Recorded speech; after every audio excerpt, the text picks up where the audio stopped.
বহুতৰে বহুত কুৱেশ্যনছ আৰু এইটো কুৱেশ্যন মানে এইটো কমেণ্ট মানে মোৰ প্ৰায়ভাগ আহেই যে মই ক'ত পঢ়োঁ, মই আৰু কি পঢ়ি আছোঁ।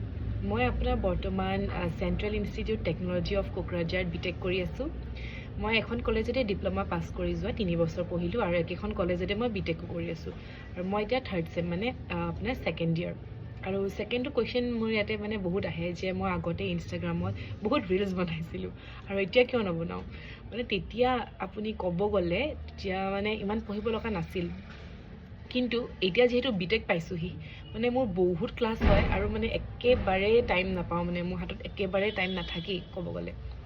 তাৰপাছত কি কয়, আপোনাৰ ৰিলছ বনাবলৈ হ'লে আপোনাৰ মানে ইনষ্টাগ্ৰামত স্ক্ৰল কৰিব লাগে, তেতিয়া আপুনি অলপমান ভাবক কি অলপ ধৰক কি আইডিয়াছ পায়, তাৰপৰা ট্ৰেণ্ডিং কি চলি আছে তেতিয়া গম পায়। কিন্তু মানে মই আছে ইনষ্টাগ্ৰামো আছে, মোৰ চব আছে, কিন্তু মানে মই ইমান এক্টিভ নাথাকোঁ। মানে মই যেতিয়া কিবা ধৰক কি কিবা ষ্টৰি থাকিব, কিবা ফেয়াৰৱেল চেয়াৰৱেল হয়, মই তেতিয়াহে মানে প'ষ্ট কৰোঁ। সেইকাৰণে মোৰ ইমান টাইম নাথাকে হাতত। আৰু ফেচবুকটো কি হৈছে, মই ফেচবুকত মানে খুচৰি নাথাকোঁ কি চলি আছে কি নাই চলা, নিজৰ কণ্টেণ্টটো জাষ্ট প'ষ্ট কৰোঁ, সেইটোৱে।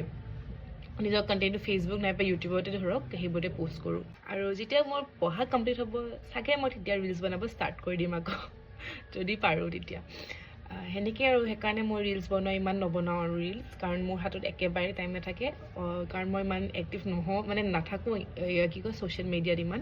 সেইকাৰণে সেইটোৱে আৰু ৰিজনটো। আৰু আপোনালোকৰ যদি কিবা মানে সুধিব থাকে আপোনালোকে কমেণ্টত সুধিব পাৰে।